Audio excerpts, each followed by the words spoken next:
on va commencer notre colloque. Vamos a empezar el coloquio. Veo que hay algunas personas, bueno, Graham, y no sé si entendéis muy bien el francés, pero si hay alguna cosa intentaremos. Mais bon, on va parler en français normalement, mais j'espère que s'il y a des questions ou quelque chose, vous allez nous dire. Donc, voilà, c'est vraiment pour moi un grand plaisir. C'est vrai qu'on dit ça, mais c'est un plaisir en même temps un honneur que ce soit Sam. C'est vrai. Hein, donc, parce que tu sais, on t'apprécie énormément ici à Valence et qu'on est toujours vraiment content quand tu es là et que voilà.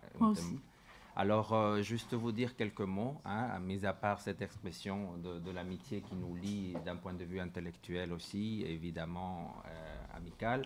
Donc, présenter brièvement, hein, donc, Sam Boursier. Je crois que beaucoup, enfin, il y a Claudia aussi qui fait un travail de recherche sur lui, donc je vois le visage. Bon, alors, Sam Boursier est un théoricien et un activiste transféministe queer. Hein, son dernier ouvrage, Homo Incorporated, je ne sais pas si tu l'as... Non, j'ai pas.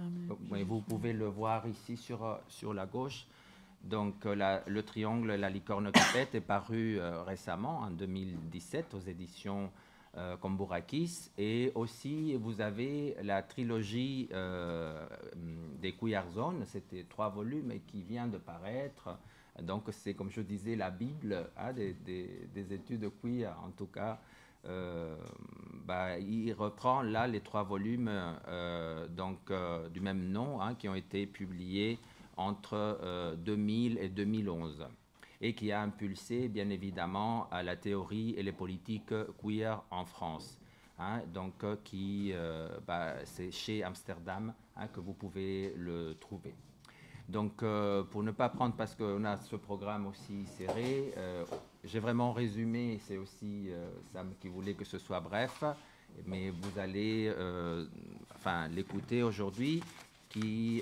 Sam va nous parler concrètement, que je ne me trompe pas dans le titre, La fièvre de l'archive, praxis de l'archive vive, queer et transféministe. Hein? Muchas gracias, Sam. Merci beaucoup. Thank you very much. Muchas gracias, darling. Moltes gracias. Et merci. Je te cède la parole pour 30 minutes. Merci beaucoup, Domingo. Merci à tous. J'ai un peu un problème de voix. Je suis vraiment très heureux d'être ici. C'est vrai que c'est un plaisir à la fois personnel, intellectuel. C'est un long compagnonnage que nous avons ensemble et je ne peux pas toujours rendre l'appareil en France, donc vous voyez. Donc merci pour votre générosité, votre accueil, votre chaleur. J'avais beaucoup de sujets que j'aurais aimé traiter. On pourra en parler si vous le souhaitez. Le dernier ouvrage, le Homo Incorporated, le triangle et la licorne qui pète, est plutôt sur les rapports entre subjectivité LGBT et néolibéralisme. Je ne vais pas parler de ça aujourd'hui, parce que comme vous savez, mes livres viennent toujours un va-et-vient entre l'activisme et bon voilà, c'est vivre et penser, c'est comme ça qu'on fait. Et en ce moment, c'est vrai qu'on a une activité très forte au niveau des archives en France, donc j'ai eu envie de vous parler de ça. Après, si vous le souhaitez, on pourra aussi évoquer d'autres sujets.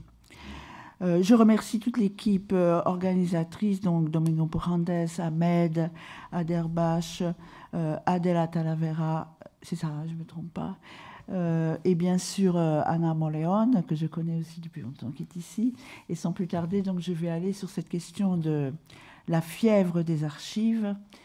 Donc, je sais pas, j'imagine que ce film aussi, vous l'avez vu en Espagne, donc 120 battements, je ne sais pas quel était le titre ici, a relancé, donc qui est sorti en 2018, a relancé la fièvre des archives sur Paris et en France avec la naissance d'un collectif archives LGBTQI+, sous l'impulsion d'Act Up Paris. C'est que la première fois, nous nous sommes réunis dans les locaux d'Act Up.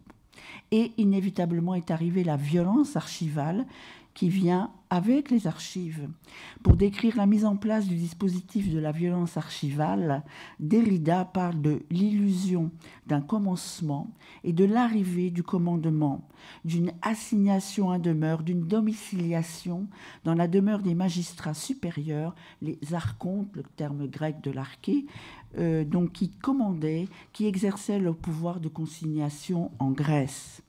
Et de fait, les institutions, les archives nationales, les archives publiques ont manifesté pour nous un intérêt, les gays, les lesbiennes, les gays, à condition qu'ils aient une tête de mouvement social et encore.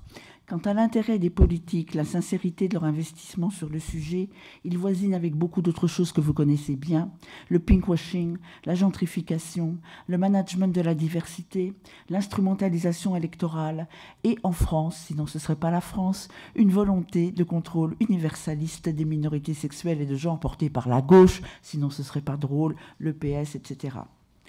Pourquoi la question de la violence archivale et de la dépossession sont centrales quand tout le monde a l'air d'accord pour réduire les silences et les invisibilisations qui sont au cœur des cultures LGBTQI+. Parce que toutes les formes de visibilité ne se valent pas. Et là, je n'ai pas le temps de développer, mais on pourra en parler. Il faut tenir compte des limites de la politique de la visibilité, calquée sur la politique des années 70, la politique des identités et des représentations états-uniennes, et ce qui change maintenant qu'on est dans un contexte néo-libéral, homonormatif et transnormatif. La critique des trans et des queer of color est décisive là-dessus. Là, je n'ai pas le temps non plus de m'attarder, mais vous avez un très bon aperçu de ces critiques dans le livre Trapdoor, édité par Rena Gossett, qui a fait le film sur Marsha P. Johnson, Stanley et Burton, et qui parle justement des limites des politiques de la visibilité, notamment d'un point de vue trans et d'un point de vue aussi de trans of color, ce qui est aussi un des sujets justement de ce colloque, l'intersectionnalité. Tout dépend donc de la forme de présence que nous allons prendre, parce que l'archive n'est pas synonyme de mémoire, de se tourner vers le passé. Parce que qui dit visibilité dit sélection, interprétation, autorité. Parce que tout dépend du modèle de l'archive que l'on se choisit et qu'il y en a qui vous ramènent direct au placard ou dans la tombe, alors qu'il y en a qui vous donnent de la force et vous projettent dans le futur et vous permettent précisément de contrer ce que Foucault appelait les censures productives, parce qu'il n'y a pas que la censure qui enlève, il y a la censure qui produit, et dont les LGBT ont fait l'objet au XIXe siècle. Les archives qui sont la vie, c'est Back to the Future, sinon c'est la mort avec ses croque-morts et ses chambres froides. Pour comprendre la violence archivale, épistémique, administrative que ça déclenche, je vais rapidement revenir sur 3 paradigmes, 3 différentes philosophies de l'archive. Le modèle archéologique, le modèle administratif et le modèle performatif productif. Puis j'irai sur ce qu'on fait un petit peu et comment on peut contrer le modèle justement un peu administratif archéologique. Le modèle archéologique, je n'ai pas dit généalogique au sens foucaldien, est le plus connu. C'est le plus classique, le plus imposé. Il tomberait sous le sens. L'archive représente un accès au passé et elle va permettre de reconstituer l'histoire factuellement, scientifiquement. Avec ce modèle, c'est le temps linéaire de l'existence biologique, entre guillemets, naturelle, qui déclenche l'archive, la rend possible, la légitime. Bien sûr, cette conception est très liée à la mort, c'est son côté nécrophile, et elle valorise le passé tout en produisant une injonction, une morale, plutôt qu'un plaisir. Ce que reflète très bien la notion de devoir de mémoire, par exemple. C'est l'archive de papa. Le modèle administratif est proche du modèle archéologique. Il s'agit de valoriser le passé, notre mémoire commune entre guillemets, dans une logique patrimoniale, souvent nationaliste et pourquoi pas homonationaliste. Il impacte la façon de gérer les archivés qui deviennent des donateurs de leur vivant. Il impose des formulaires de donation, des dons des possédants, avec une codification juridique à la clé, des histoires de propriété, quelquefois d'argent. Il régule les opérations de collecte et de tri. C'est le modèle des archives institutionnelles verticalistes. C'est l'archive de papa, du patrimoine. En donnant ces archives comme il faut, on obéit aux archontes, aux experts officiels de l'archive. On délègue à l'État très souvent son pouvoir archivistique, personnel et politique. Le troisième modèle est celui de l'archive vive, vivante, productive, performative. C'est un peu le nôtre à Paris, à Lyon, à Marseille.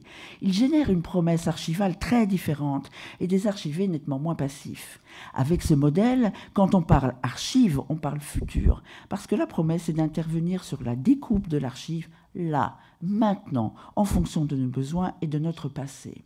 En fonction de ce que nous savons des invisibilisations et dévisibilisations dont nous avons fait l'objet. Tout le XIXe siècle et une bonne partie du XXe siècle a visibilisé les invertis, les homosexuels et les racisés à travers le discours médical et le discours juridique pathologisant et criminalisant. Donc là, trans, pute, j'ai pas trop le temps de commenter, mais vous voyez un petit peu tout, évidemment... c'est un peu dur pour le matin, mais enfin, Ambroise Tarieux, apparemment, connaissait bien l'anatomie des sodomites passifs. C'est l'histoire de la violence. Mais il y a autre chose à faire que de traquer, justement, les traces de la violence, les histoires cachées dans les archives de la police, de la justice, de la psychiatrie, les archives de l'État, qui avaient pour objectif de nous surveiller, de produire nos identités et les savoirs sur nous. Merci beaucoup. Je dis ça parce que c'est le discours qui nous a été tenu par les représentants des archives nationales dans les réunions du collectif, par exemple, avec la mairie de Paris l'année dernière. Vous avez les flics, vous avez la psychiatrie, merci beaucoup. Alors, bien sûr, il est difficile d'archiver les trous, les silences. Et c'est tout le problème de l'archive des minorités, des sans-voix, des subalternes. On a pu y répondre par la fiction. Wittig, tu dis qu'il n'y a pas de mots pour décrire ce temps. Tu dis qu'il n'existe pas, mais souviens-toi, fais un effort pour te souvenir. Ou à défaut, invente. Cheryl Downey, par exemple, qui est une réalisatrice noire américaine, qui fait ce film dont on comprend à la fin que la Watermelon Woman, dont elle décrit les archives qu'elle a fabriquées dans le film, n'a jamais existé, parce que précisément, même si une actrice noire américaine avait existé dans le Hollywood des années 30, on n'aurait pas de traces. Invente. L'archive est toujours incomplète, mais cette incomplétude nous appartient.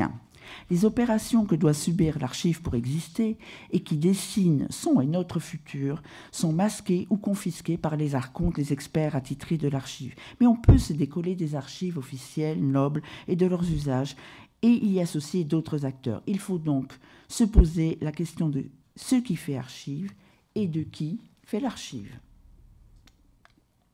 La réponse est simple. Nous sommes les archives. C'est nous. Nous sommes des foyers d'archives.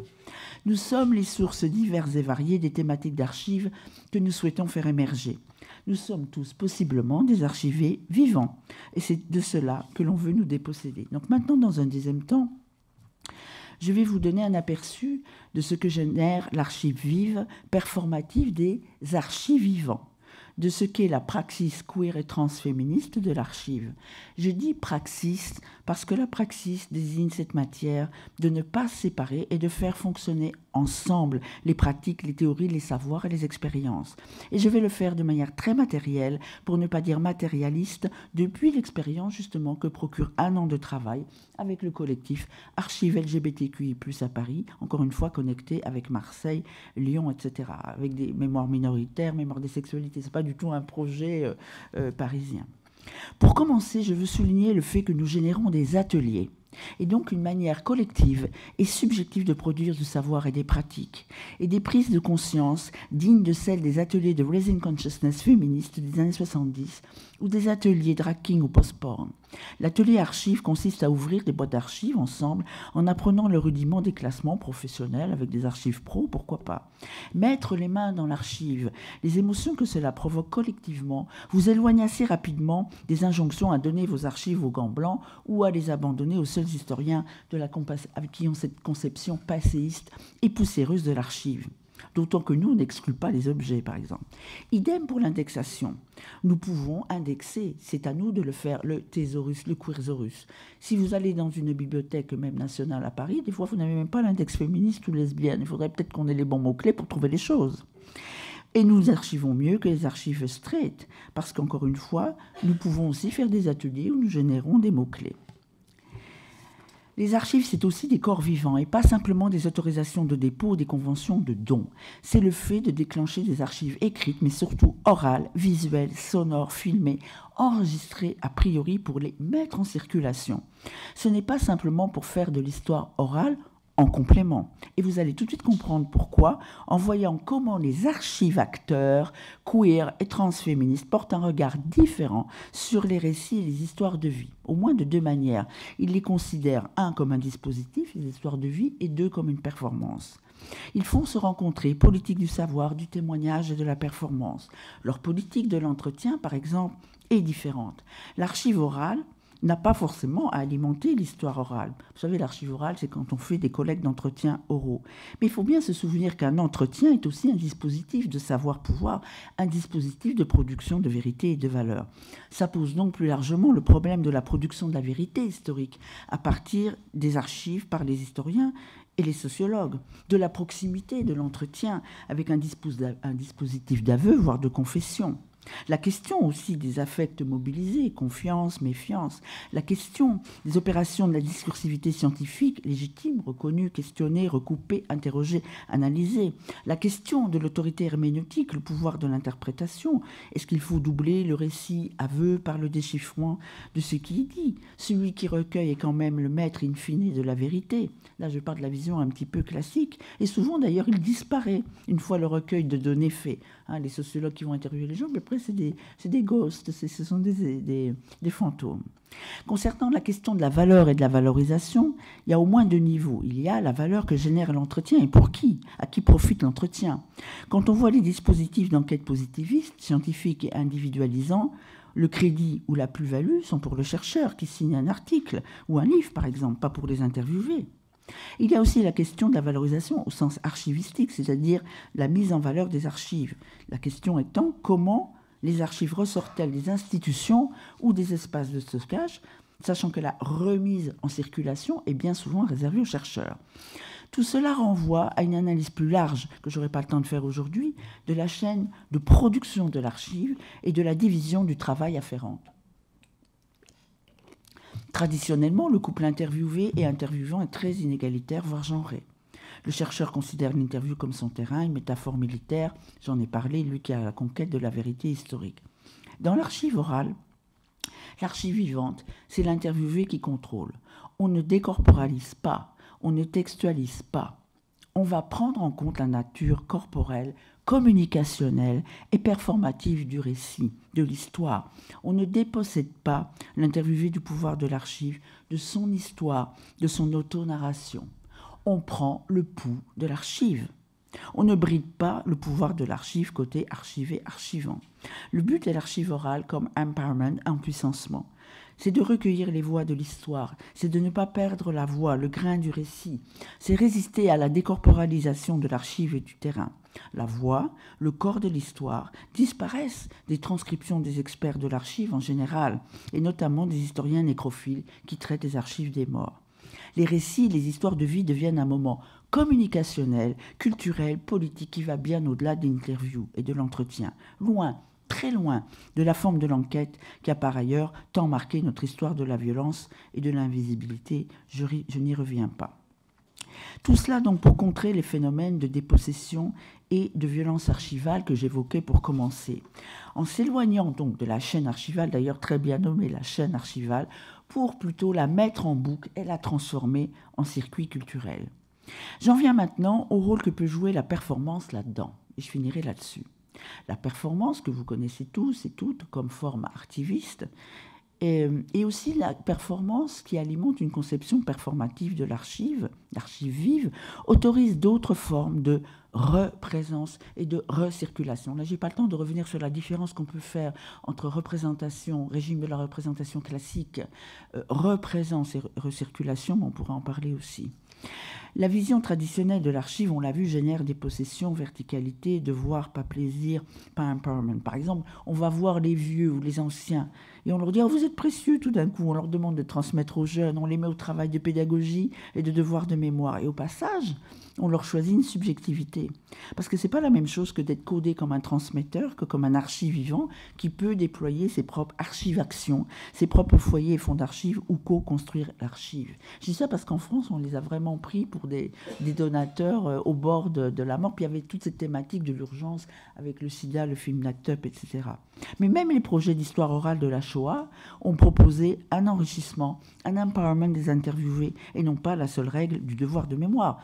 En Angleterre, par exemple, un projet comme Reminiscence s'attache à la dimension d'empowerment personnel et collectif pour les anciens et de comment les solliciter quand ils ne se souviennent plus. Parce que souvent, on va voir les vieux, on dit « dépêche-toi parce que tu te souviens ». Quand tu ne te souviens plus, c'est là que ça devient intéressant aussi, comment on fait pour quelqu'un aussi qui, justement, se réapproprie sa mémoire, s'il a Alzheimer, etc. Parce que si on prend les vieux productifs, vous voyez un peu le modèle qu'on a de l'archivé. Tout ça, évidemment, pour éviter une conception capacitiste et productive de la mémoire et des corps des anciens. L'archive, l'auto-archive est donc un processus social et culturel, et c'est la manière dont il est discipliné qu'il faut regarder et contrer. Ah, pardon. Là, je vais aller sur une petite... Et puis, je termine là-dessus. On a un projet d'archives financé par les institutions en France, un projet à 10 000 €. Et on a décidé de commencer notre premier projet d'archives orales par l'archive des travailleurs du sexe, des putes. Et donc, on a beaucoup travaillé en co-construction pour le projet d'archives. Et donc là, je vais revenir un petit peu sur un festival qui a eu lieu en novembre, qui s'appelle le SNAP, et qui était le premier festival des travailleurs du sexe, et des travailleuses du sexe organisé à Paris. Et donc, vous voyez le sous-titre qui est très intéressant, puisqu'il porte justement sur narrative, sur le pouvoir du récit et la relation entre art et politique. Et donc, quand on travaille, nous, on considère justement la relation entre la personne interviewée et la personne qui interviewe différemment, comme un dispositif communicationnel, et je disais, c'est aussi déjà un niveau performatif en soi, mais on essaye aussi de faire apparaître les pouvoirs de rapport sous-jacents dans les entretiens. Et dans ce festival, il y avait un spectacle de Mathieu Hockenmiller qui s'intitule « Le corps du roi », et donc qui a été présenté, qui était très intéressant, parce qu'il reprenait, si vous voulez, toute l'allégorie justement de la royauté, à la fois le travail sur la souveraineté individualiste de l'époque moderne. Mais c'était un dialogue entre Mimi, donc, qui est une performeuse, réfugiée politique, activiste trans et travailleuse du sexe, qui travaillait sur la royauté thaïlandaise, en dialogue avec Mathieu, qui est un performeur, et tous deux, en fait, échange sur la performance, mais aussi sur le corps du roi. Vous savez, le fameux travail de Kantorowicz sur le roi. Et tous deux détournent et critiquent la force performative de la souveraineté obésienne, qui est quand même notre mode de démocratie libérale, hein, parce que si Spinoza avait gagné, on n'en serait peut-être pas exactement là où on en est. Je ne sais pas si ça serait mieux, mais on n'en serait peut-être pas là. Et en même temps, ils racontent leur performance de genre en tant que tapette et en tant que trans. Et donc, ils ont un dialogue aussi, ils se parlent pas vraiment verbalement, ce sont des sous-titres qui sont projetés derrière. Donc, ils ont justement, on dirait, l'entretien parfait, si vous voulez, quelque part. Là, voilà, hein, c'est un peu là-dessus, en fait, le truc. Et donc, il y a tout un jeu, évidemment, avec les insignes du pouvoir, etc. C'est drôle. Et je termine sur une autre performance. Ce qui intéresse évidemment aussi les archives acteurs queer et transféministes, c'est la performance, comme je disais, en tant que pratique artivistique, parce qu'évidemment, elle est aussi un médium pour que les personnes concernées déprivatisent et publicisent leurs récits, leur histoire de vie, parce qu'ils en visibilisent ainsi la dimension collective effacée par l'interview domestique individualisante. Les interviews sont toujours dans des endroits fermés, finalement. Et là, vous en avez un bon exemple de cette dimension politique et collective quand il s'agit d'histoires de vie d'activistes a fortiori, parce qu'une vie d'activiste, elle est toujours politique, pas plus que d'autres, mais elle l'est. Et là, vous avez une performance croisée qui a eu lieu encore au SNAP entre Juan et Corey en novembre dernier, qui racontent leur parcours de migrants, travailleurs du sexe depuis la Colombie pour Juan et le Venezuela pour Corey. Juan est parti de Colombie, s'il était resté, alors qu'il est en tant qu'activiste trans, il serait mort, et en tant que CEREPO, il serait mort parce qu'il n'aurait pas eu accès aux bons médicaments. Tout ça pour dire qu'avec ces quelques exemples, on a l'impression qu'on assiste à la production d'une nouvelle mémoire, c'est-à-dire que la performance produit plus qu'elle ne garde la mémoire vivante.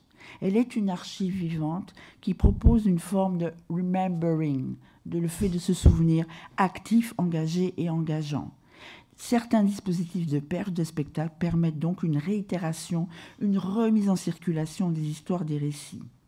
Et on a là un modèle d'auto-archive facilement reproductible. C'est pour ça que c'est très intéressant, parce que c'est même pas lié à des moyens, si vous voulez, économiques. Et là, je vais juste terminer en parlant des dispositifs de performance, par exemple, comme vous faites un spectacle de performance à partir d'histoires orales ou de récits de vie en tournée. Par exemple, il y avait un projet en 1998 sur la mémoire ouvrière Like a Family aux États-Unis, organisé par Della Pollock, qui avait recueilli des histoires orales de cueilleurs de coton en Caroline du Nord, et ensuite qui en a fait un spectacle qui a tourné et qui a maintenant régénéré d'autres histoires, etc. Ou encore le projet Section, qui est un projet collaboratif de Our Story en Écosse, et qui est un recueil de vie et d'archives orales LGBT qui ont été montés en spectacle avec le théâtre 7.84. Et là, le projet a généré des ateliers de performance, de théâtre, où les personnes qui reprennent les témoignages oraux travaillent pour les incorporer dans un spectacle. Encore une fois, tous ces projets font dans le remembering un processus actif plus que dans la mémoire. It is about the transition of... Je vais faire la traduction en français, pardon. Il s'agit donc de la traduction d'événements dont on se souvient subjectivement dans des actes de mémoire incorporés. L'idée, c'est de bouger, d'aller de la mémoire plutôt vers je ne sais pas comment on pourrait traduire en France, la remémoration, et c'est ce que fait la représentation de la mémoire vivante dans une performance publique. Cela fait des choses. Et j'aurais pu appeler mon intervention « Comment faire des archives avec des histoires orales ». Je vous remercie.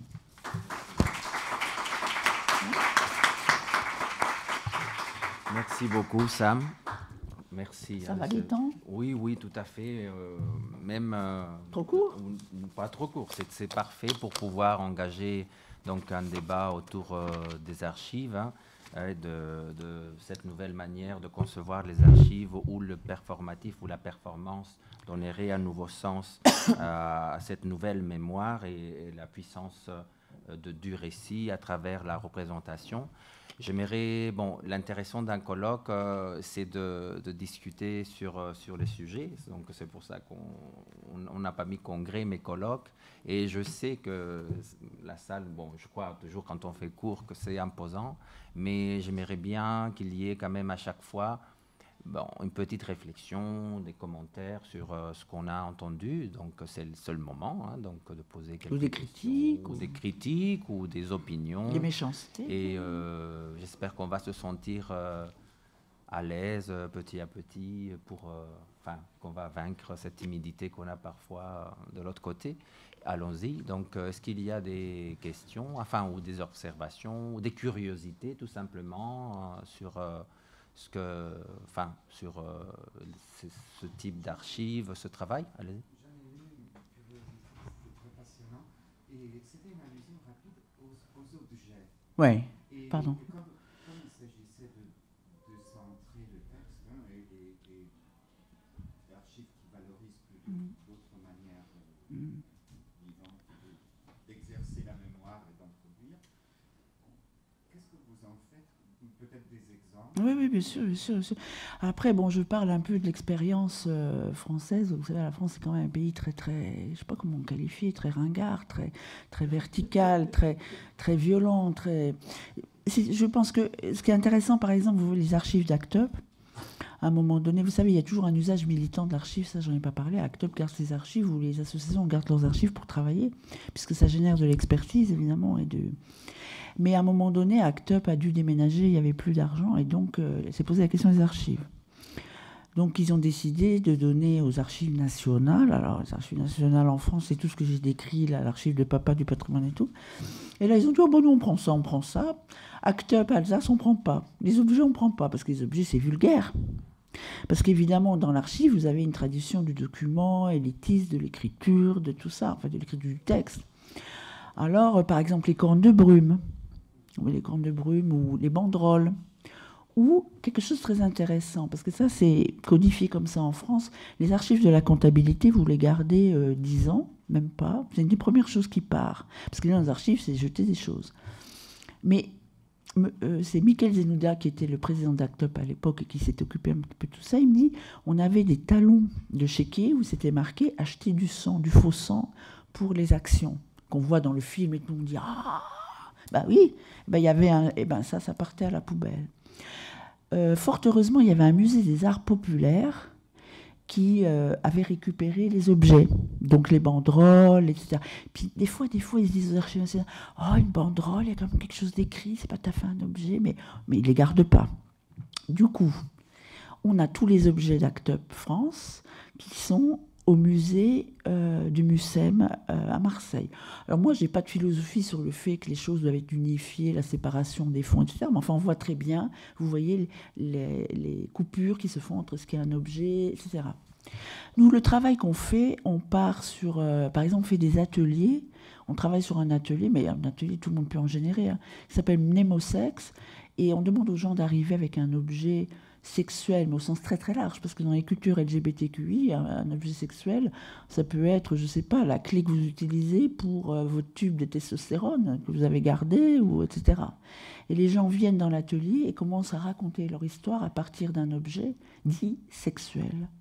Et évidemment, ça donne des choses très très intéressantes. Ben, qui dit objet aussi dit souvent corps, etc. Donc c'est sûr que cette problématique de l'objet est très très... voilà, ce que je peux vous dire, je ne sais pas si c'est autre chose peut-être. Sinon, on laisse la place à... Oui, encore quelque chose? Commentaire, une remarque?